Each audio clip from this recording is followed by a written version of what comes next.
Boa noite, gente. Vamos continuar então o nosso estudo na carta de 1 João.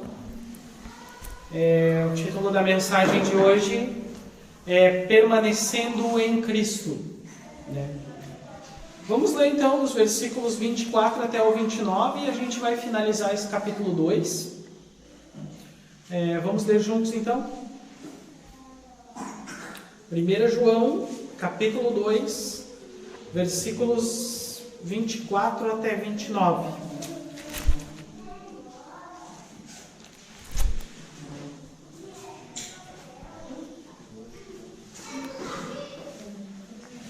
Vamos ler então, juntos? Vamos lá. Quanto a vocês, cuidem para que aquilo que ouviram desde o princípio permaneça em vocês.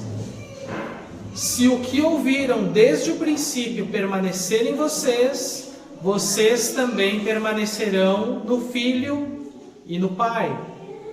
E esta é a promessa que Ele nos fez, a vida eterna. Escrevo-lhe estas coisas a respeito daquele que os querem enganar. Quanto a vocês, a unção que receberam dele permanece em vocês, e não precisam que alguém os ensine, mas como a unção dele recebida, que é verdadeira e não falsa, os ensina acerca de todas as coisas. Permaneçam nele como ele os ensinou. Filhinhos, agora permaneçam nele, para que quando ele se manifestar, tenhamos confiança e não sejamos envergonhados diante dele na sua vinda. Se vocês sabem que ele é justo, saibam também que todo aquele que pratica a justiça é nascido dele. Vamos orar então, mais uma vez. Senhor, esta é a tua palavra, que tu possa nos dar a graça de compreendê-la e de recebê-la em nosso coração. Nos ajuda nessa noite a entender, Senhor, o que tu queres para nossas vidas e nos ajuda a compreender qual é a maravilhosa e preciosa mensagem que tu tens para nós no dia de hoje. Em nome de Jesus eu oro. Amém. Nesse capítulo 2, a gente viu algumas coisas bem interessantes, né? Nós já vimos que a carta de 1 João, ela é uma carta de relacionamento. Ela trata de relacionamento. De um relacionamento do cristão para com Deus e do relacionamento do cristão um para com o outro, entre nós mesmos, né?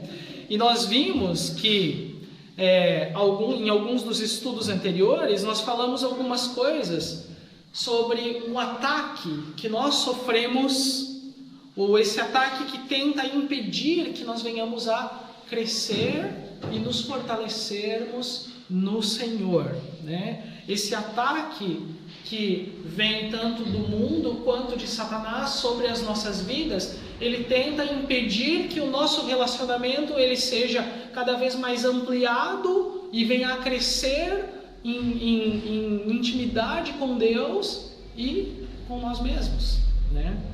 Nós vimos que os valores do mundo é um dos nossos inimigos. O amor ao mundo, o amor a esse estilo mundano de viver é um grande inimigo para as nossas vidas.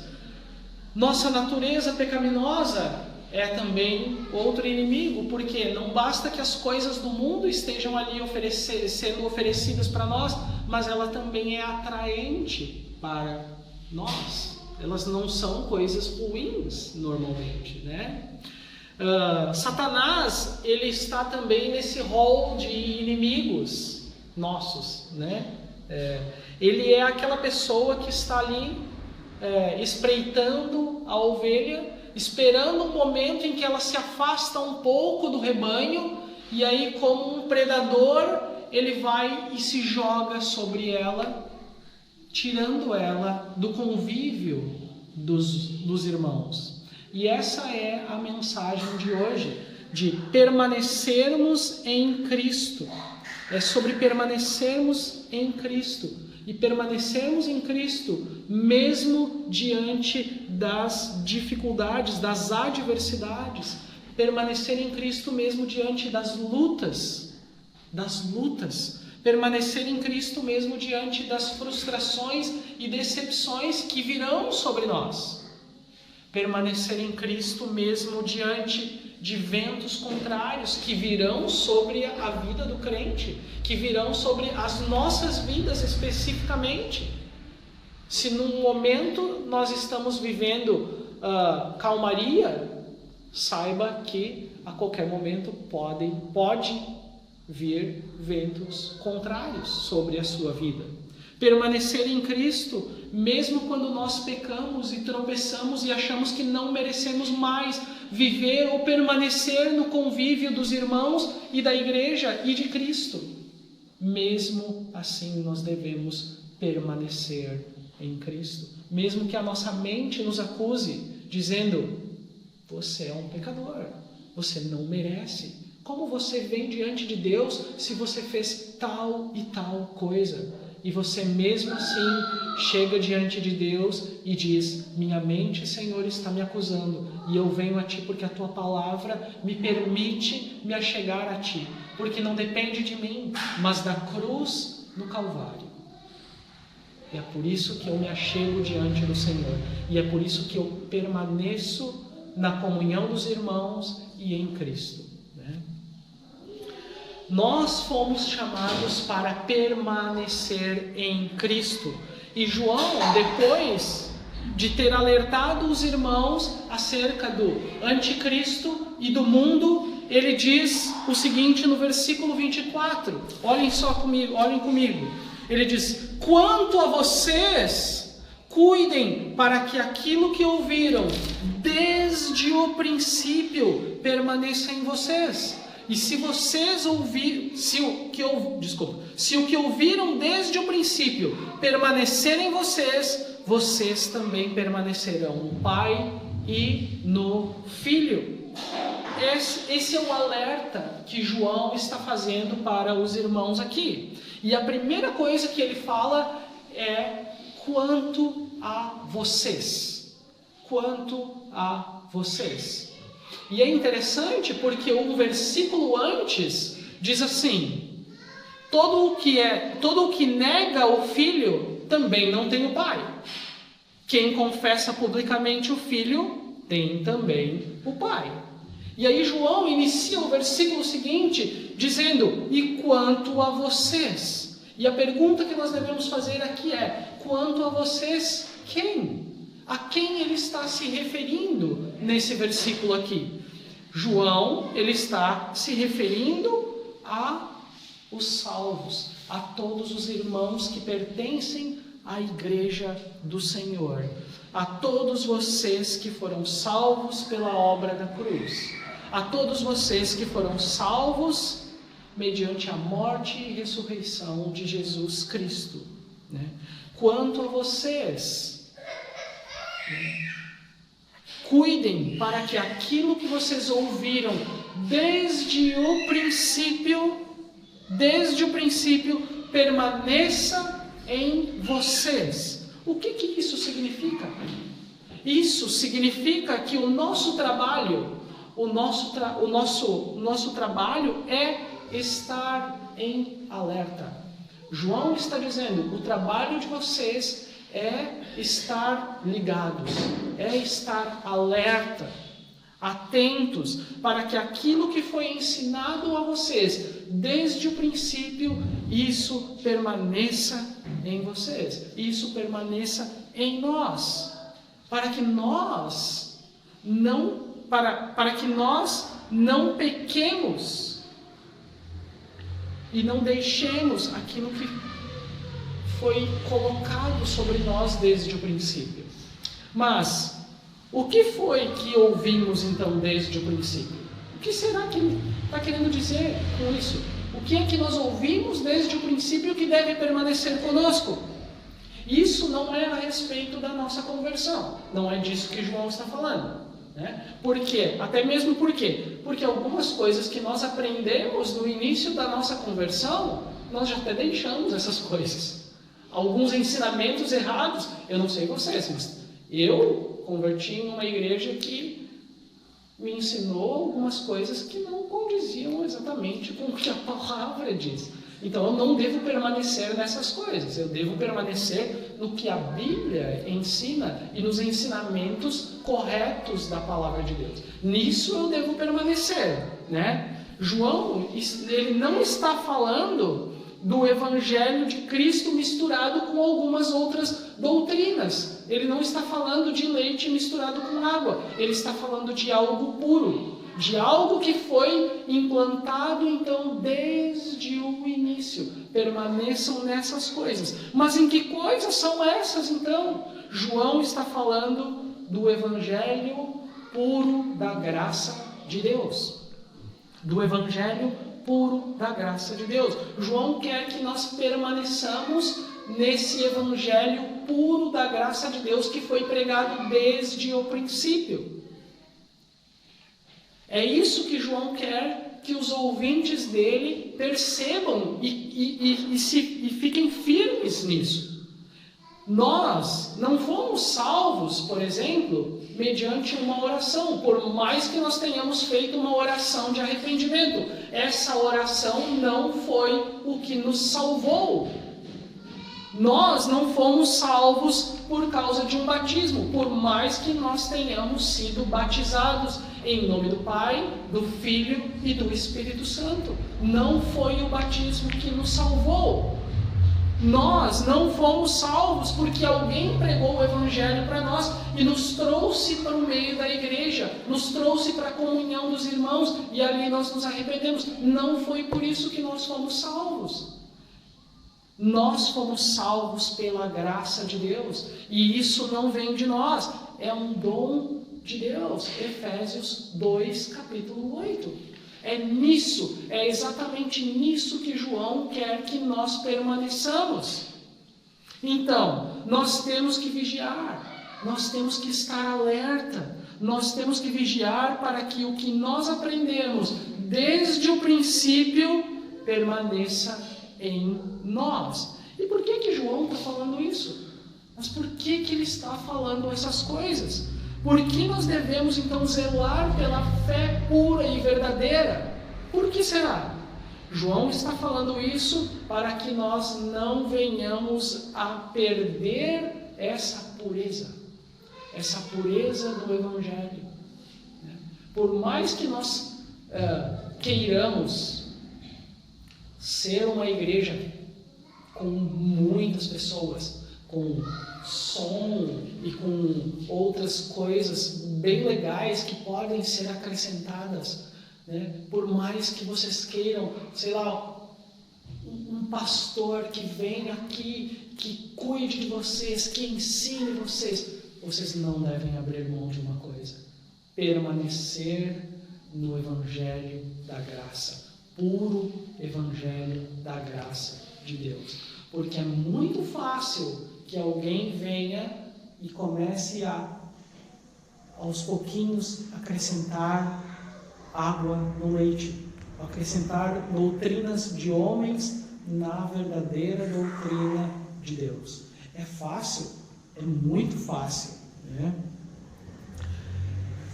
Agora, se a palavra de Deus ela está dizendo que nós devemos cuidar para que o que nós aprendemos desde o princípio, isso permaneça em nós, isso significa que é porque muitos se desviam da fé. Existe um motivo para João escrever isso. O motivo é o ataque de algumas doutrinas sobre os verdadeiros cristãos, sobre o cristianismo ali. Se a palavra de Deus está nos dizendo que isso é porque muitos são enganados e deixam a fé pura e simples, essas pessoas enganadas, elas são levadas então pelos ataques que nós vimos anteriormente, por falsos mestres, pelos anticristos que João falou nos versículos anteriores. Quantas são as pessoas que eu tenho ouvido dizer o seguinte: não, eu estou bem, eu estou muito bem, eu estou tendo tempo com a minha família, eu estou tendo tempo para testemunhar, eu estou tendo tempo de devocional com Deus, eu estou tendo tempo para ter comunhão com o Senhor, e está tudo indo muito bem. Está tudo indo muito bem. Mas aí o mundo começa a cercar essa pessoa. E as coisas do mundo são atraentes. Por quê? Porque elas são boas. Porque elas são boas. A consequência é que essa pessoa passa então a fazer parte do mundo e a querer cada vez mais as coisas do mundo. E a consequência disso, numa pessoa que começa a se atraída pelas coisas do mundo, é não ter mais tempo para um devocional, não ter mais tempo para família, não conduzir sua família a Cristo, né? Não ter mais tempo para servir ao Senhor. Ir ao culto é como um eclipse solar, ela aparece lá de tempos em tempos, né? O resultado disso é um gradual enfraquecimento na fé, a falta de sensibilidade ao Espírito Santo e, por fim, o abandono, porque não faz mais sentido ir à igreja ou ouvir coisas que não fazem mais sentido para ela, né? E aí vocês percebem que isso tudo está condicionado ao fato do cristão ter abandonado os princípios da fé, as coisas que ele aprendeu desde o princípio. Nos tempos em que João escreveu essa carta aqui, o combate dele era com dois grupos. Existiam dois grupos que estavam retirando os cristãos de dentro da igreja. E esses dois grupos eram os gnósticos e os judaizantes. Os judaizantes eram judeus que haviam se convertido ao cristianismo, mas eles ainda permaneciam com algumas das antigas práticas do judaísmo, né? E aí o que eles diziam para as pessoas? Ok, você se achegou a Cristo agora, você se arrependeu, reconheceu que Jesus é o Cristo, só que agora você precisa voltar a obedecer a lei. E eles jogavam então toda a lei sobre aquelas pessoas de novo, tudo aquilo que Jesus havia retirado delas, o resgate que Jesus havia feito sobre elas. E aí essas pessoas então voltavam a praticar. O outro grupo eram os gnósticos. E o que eles diziam? Eles eram um grupo de pessoas que pregavam um evangelho barato, uma graça barata. Eles diziam o seguinte: vocês precisam ir à igreja. Vocês não precisam ir à igreja. Vocês não precisam fazer isso. Jesus já salvou vocês. Vocês não precisam mais. É só dizer que é cristão e pronto. E acabou tudo. Né? É só isso. E aí depois você pode viver como você quiser. Se atire então às bebedeiras, às orgias, às farras, às mentiras e a todo tipo de perversidade. Essa era a pregação deles. Essa era a pregação deles. Percebem que muito disso, no mundo em que nós vivemos hoje, no evangelho que é pregado hoje, muito disso continua existindo e talvez tenha sido até mesmo aperfeiçoado. Infelizmente, né? Infelizmente, algumas dessas coisas não mudaram muito desde os tempos de João. Certa vez eu ouvi um pastor muito amigo meu, chamado Celso, ele é um pastor da Calvary Chapel lá em São Vicente, São Paulo, e ele fez uma pergunta bem interessante. Ele fez a seguinte pergunta, ele disse assim: vocês acham que tudo o que é novo em relação ao Evangelho é algo melhor? Né? As pessoas acham que aquilo que é novidade no meio cristão é algo melhor do que o que já havia sido fundamentado desde o princípio. E não é. E não é. Né? Ah, mas existe uma doutrina assim, assim e tal, né? E todo mundo vai atrás disso como se Deus estivesse inovando. Ó, Deus vai inovar agora e vai criar uma coisa nova. Oh, tá aqui, beleza. Não tá aqui, esquece. Tchau. Né?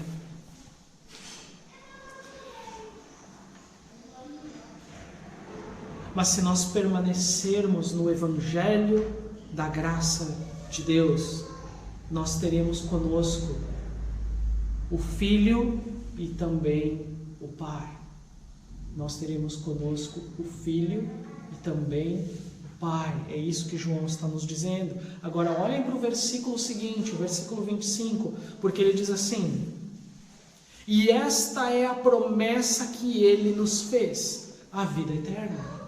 E esta é a promessa que ele nos fez, a vida eterna. E prestem bastante atenção nisso. Prestem bastante atenção nisso, porque a promessa que Deus fez não foi, a partir de agora, a sua vida será um mar de rosas e nada mais vai acontecer com você. Nada mais de ruim vai acontecer com você. Você então agora é um cristão, você recebeu Jesus Cristo em seu coração e a sua vida vai mudar por completo. Você então não é mais deste mundo. Você então passa a viver em uma nova dimensão. Você nunca mais vai ficar desempregado. A sua família não vai mais ter doença nenhuma. Ei, que evangelho é esse? Oh, não é disso que se trata, né? Agora que você entregou o seu coração para Jesus, peça o que quiser e Ele te concederá. Essa é uma forma completamente equivocada de interpretar alguns versículos, alguns textos bíblicos, né? Deus não é o gênio da lâmpada, não é o gênio do Aladim. Deus não vai te conceder 7 desejos. Não é essa a promessa de Deus, né? E tem muita gente vindo para Jesus pensando que Jesus vai conceder a ela os 7 ou os 13, eu não sei exatamente quantos são, mas vai conceder a ela esses desejos. E infelizmente o evangelho que nós algumas vezes pregamos para as pessoas é esse tipo de coisa. Mas João está dizendo exatamente o contrário. A promessa de Deus foi de vida eterna. Onde está escrito que nós não passaríamos por dificuldades? Onde está escrito que nós não enfrentaríamos adversidades? Onde? Não tem nada a ver com coisas passageiras do mundo. Não tem nada a ver com aquilo que os dias que vai ficar no passado. Não tem nada a ver. A promessa que Deus tem para nós é algo que nunca vai acabar. Essa é a promessa que Deus nos faz. Promessa de eternidade. Olhem para o que é eterno. É isso que João está falando. É algo maior, é algo que ultrapassa os nossos pensamentos terrenos. A nossa mente não consegue alcançar. É muito mais do que uma vida confortável. É muito mais do que qualquer coisa que você possa querer nessa terra. A promessa fala de vida eterna. Vocês sabem que todos vão viver para sempre, né? E a grande questão é: onde todos vão viver para sempre? Essa é a grande pergunta, né? A Bíblia diz que há 2 destinos para cada ser humano: ou o céu ou o inferno, ou é junto de Deus ou é longe de Deus. São esses os 2 destinos, não existe outro, não existe outro, né? E a Bíblia também diz que todos pecaram e estão destituídos da glória de Deus. Ou seja, todos pecaram e estão separados de Deus. Todos pecaram e estão separados de Deus. Essa é a realidade e a condenação natural de todo pecador. Se nada acontecer, você já tem um destino certo. É longe de Deus. Se nada acontecer, todos nós já temos um destino certo, é longe de Deus. Mas se algo acontecer na nossa vida, se Jesus entrar no caminho, aí nós temos outro destino. Deus, em sua infinita graça e compaixão, Ele não pode ver a criação de longe, separada, destituída da glória dele.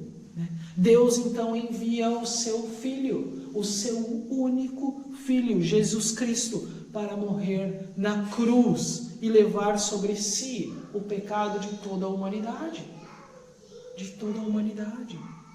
Então a cruz é a mão de Deus estendida para a humanidade. A cruz é a mão de Deus estendida para o pecador, né? E se nós rejeitarmos a mão de Deus, o que é que sobra para nós? Nada. Não sobra nada, a não ser permanecer sobre a condenação. Mas para aqueles que creem na mão do Senhor, na mão salvadora, na mão graciosa estendida de Deus, existe uma promessa: a vida eterna. A vida eterna. João, capítulo 3, versículo 36, diz assim: quem crê no Filho tem a vida eterna, já quem rejeita o Filho não verá a vida, mas a ira de Deus permanece sobre ele. Permanece sobre ele. Essa ira de Deus, ela não é um castigo. Não é um castigo. Ela é uma consequência natural da rejeição ao Filho de Deus. É uma consequência natural, né? Quando se rejeita a vida, a única coisa que sobra é a morte. É a morte. E aí ele continua no versículo 26 dizendo o seguinte: escrevo-lhe estas coisas a respeito daqueles que os querem enganar. João, ele escreve sobre essas coisas para alertar os cristãos. Ei, gente, olha só, tem pessoas aqui pregando coisa diferente e eles querem enganar vocês. É isso que João está falando aqui, né? Vocês cristãos, tem alguém rodeando vocês que a todo custo quer fazer com que vocês fiquem longe da presença do Senhor. Essas pessoas querem enganar vocês, oferecendo a vocês lixo, o lixo do mundo. Eles querem seduzir vocês com lixo, com o que não presta. Eles querem contaminar a fé pura que vocês têm, para que vocês venham a se afastar de Cristo, de Jesus. E ele continua no versículo 27 dizendo: quanto a vocês, a unção que receberam dele permanece em vocês, e não precisam que alguém os ensine. Mas, como a unção dele recebida, que é verdadeira e não falsa, os ensina acerca de todas as coisas. Permaneçam nele como ele os ensinou. Novamente, João, ele passa a responsabilidade das coisas para nós. Ele passa a responsabilidade de tudo para nós, o Senhor é a vida e Ele se manifestou para nos salvar e trazer reconciliação para com o Pai. E aí João, ele declara: quanto a vocês, a unção que vocês receberam dele permanece em vocês. O que vocês receberam dele permanece em vocês. Isso significa que todo aquele que nasceu de novo pelo Espírito Santo de Deus, reconheceram que são pecadores e receberam o perdão de Deus pela fé em Jesus. João fala assim: vocês receberam uma unção e ela permanece em vocês. Vocês receberam algo que permanece, que está sobre vocês. E mais uma vez, o que é a unção? É quando nós nascemos de novo, o Espírito Santo de Deus, ele vem sobre as nossas vidas e ele nos cela.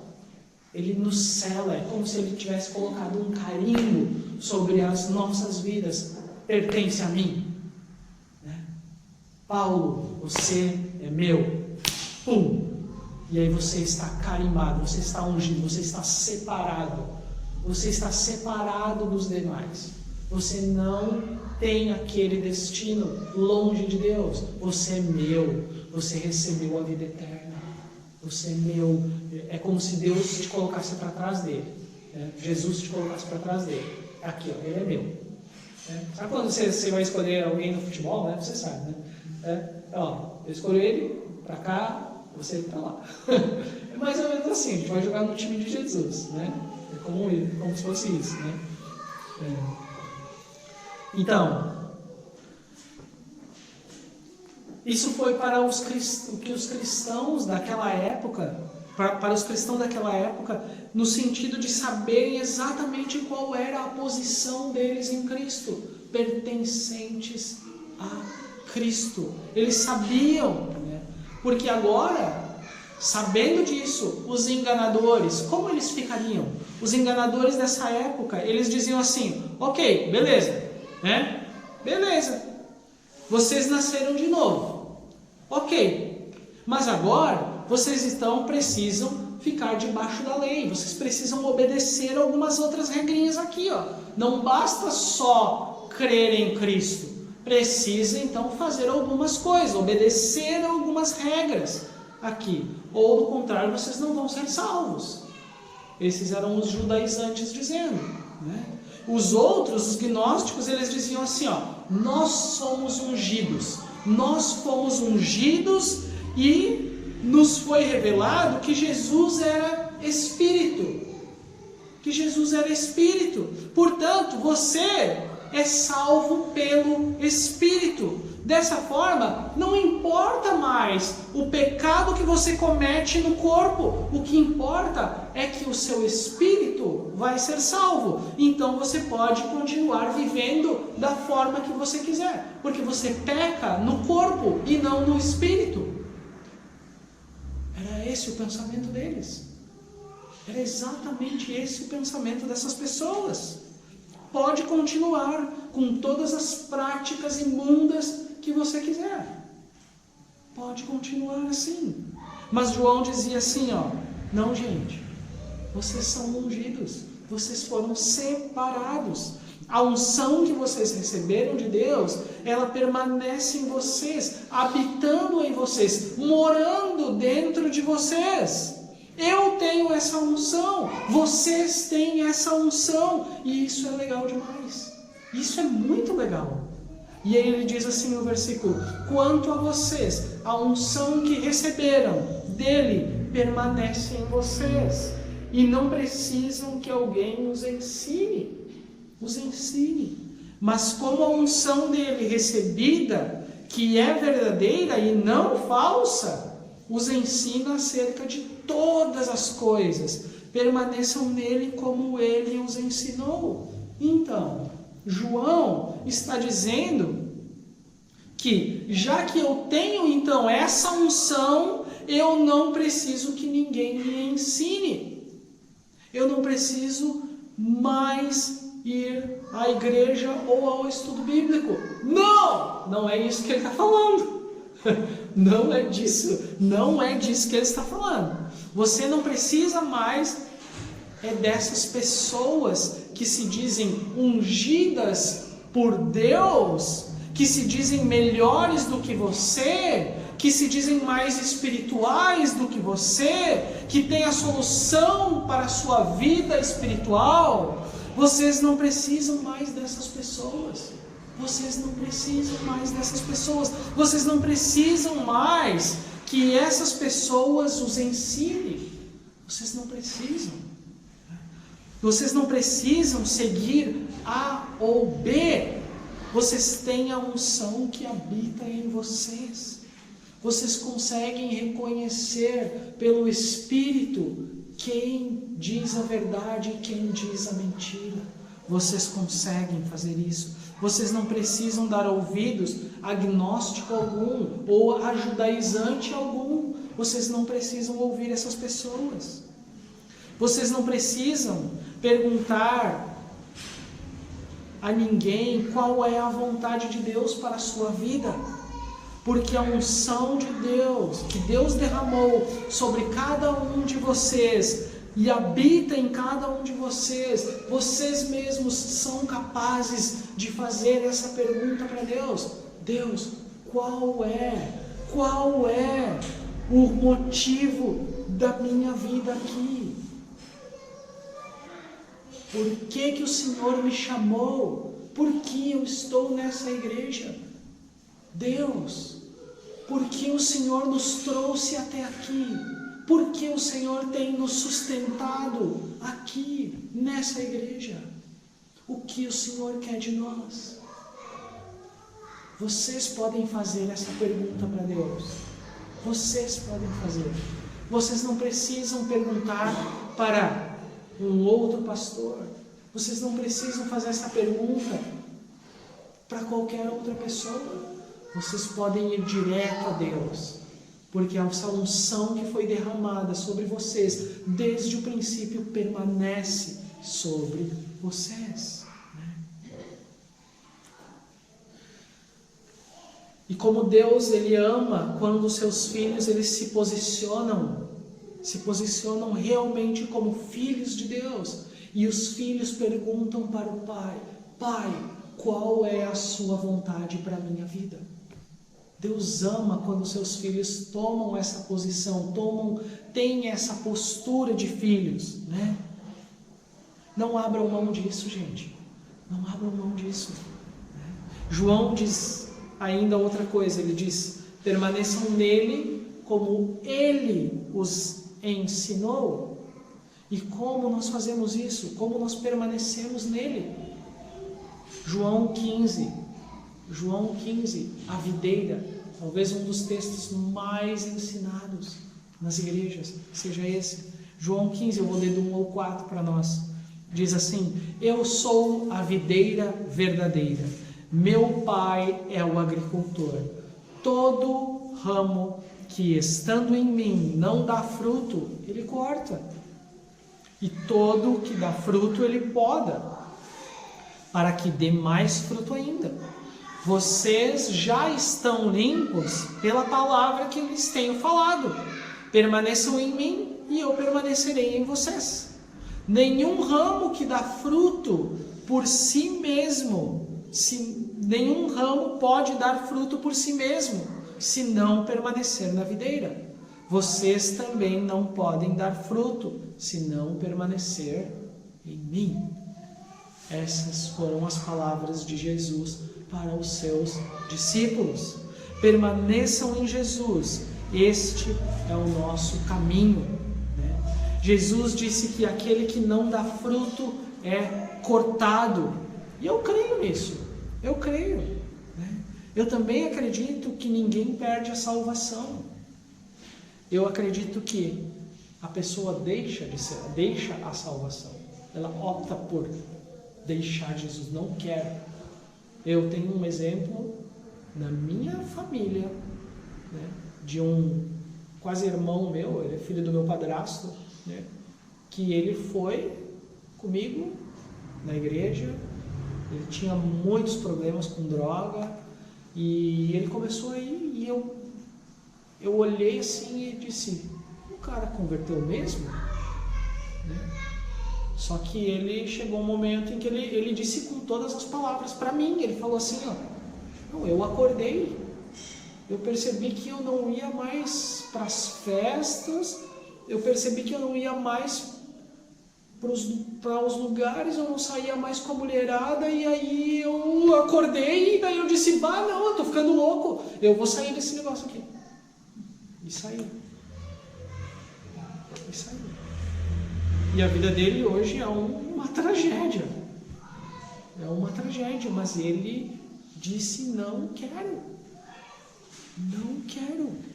Né? Versículo 28, ele fala assim, filhinhos, agora permaneçam nele, para que quando ele se manifestar tenhamos confiança e não sejamos envergonhados diante dele na sua vinda. João começa, filhinhos, né? Mais uma vez ele começa, filhinhos, demonstrando todo o carinho que ele tinha pela igreja e pelos irmãos. Né? E depois ele diz, mais uma vez, permaneçam. Né? E João está falando aqui não para os descrentes, não para aquelas pessoas que não criam em Jesus. Ele está falando para os cristãos. Ele diz, filhinhos, permaneçam nele, para não serem envergonhados quando ele voltar. É legal aqui que João ele destaca duas atitudes que nós podemos ter quando Jesus voltar. Primeiro, confiança. Segundo, vergonha. Se permanecermos nele, temos a confiança de que estaremos com o Senhor. Se não permanecermos no Senhor, o Senhor vai voltar e nós seremos envergonhados. Envergonhados. Né? Vergonha de estar vivendo uma vida afastada da palavra de Deus. O Senhor vai voltar e aí nós vamos olhar para o céu, ver aquelas coisas que falam em Apocalipse, o céu se abrindo, anjos cantando, trombetas para todo lado, as pessoas olhando, e aí daqui um pouco você vai dizer 5 minutos para mim começar a obedecer a tua palavra, Senhor, e não vai ter tempo mais. Né? Versículo 29 fala assim, se vocês sabem que ele é justo, saibam também que todo aquele que pratica a justiça é nascido dele. Então, se você tem o entendimento de que Deus é justo, você necessariamente tem que ser justo. Por quê? Porque o filho imita o pai. O filho imita o pai. E se nós somos filhos de Deus, nós somos imitadores do pai. E o que é praticar a justiça, então? O que é praticar a justiça? Praticar a justiça nada mais é do que obedecer a palavra de Deus. Obedecer a palavra de Deus. Se a palavra de Deus permanecer em você, você permanecerá no Senhor e Ele em você. Né? Você terá comunhão com o Senhor e Ele com você. Você pedirá e o Senhor te concederá. Se nós nos deleitarmos no Senhor, Ele concederá os desejos do quê? Do nosso coração. É isso que o salmista diz no Salmo 37. E se vocês sabem que Ele é justo, saibam que aquele que pratica a justiça é, então, o quê? Nascido de Deus. Aquele que obedece a palavra de Deus, ele é o que então? Nascido de Deus. E é assim que nós podemos confiar em alguém, quando nós vemos que ele obedece à palavra de Deus. Essa é a nossa prova real, né? Tinha isso na matemática, né? Tirar a prova real, né? Quando você vai tirar a prova real do crente? Quando você vê que ele obedece à palavra de Deus. Esse sim é um servo do Senhor. Esse anda na justiça, né? Então, esse é o chamado de João para nós. Esse é o chamado de João para nós. Permanecermos em Cristo. Para quê? Olharmos para a vida eterna. Olharmos para o céu. Amém? E um dos reflexos dessa permanência é a ceia do Senhor. Esse é um dos reflexos de permanecermos em Cristo. É a ceia do Senhor. E a ceia do Senhor, ela nos leva a olhar para nós mesmos. Para nós mesmos como pecadores, como pessoas falhas, como aquelas pessoas que não merecem. E ela também nos leva a olhar para o Senhor de outra forma, a olharmos para o Senhor como um Deus gracioso, aquele que estendeu a mão para nós mesmo quando nós não merecíamos, a olhar para o Senhor como um Deus misericordioso, disposto a salvar a mim, pobre pecador, né? E dessa forma, então, Ele nos instrui. Como nós fazemos isso? Como nós, então, permanecemos no Senhor? Né? Ele diz, Lucas 22, versículos 19 e 20. Ele fala assim, tomando o pão e havendo dado graças, partiu e deu-lhes, dizendo, isto é o meu corpo, que por vocês é dado, façam isso em memória de mim. E aí logo ele continua dizendo, ele diz, e tomou o cálice, depois da ceia, dizendo, este é o cálice, esse é o cálice da nova aliança, no meu sangue, que é derramado em favor de vocês. É isso, é exatamente isso que nós estamos fazendo hoje, permanecendo em Cristo, permanecendo no amor de Cristo.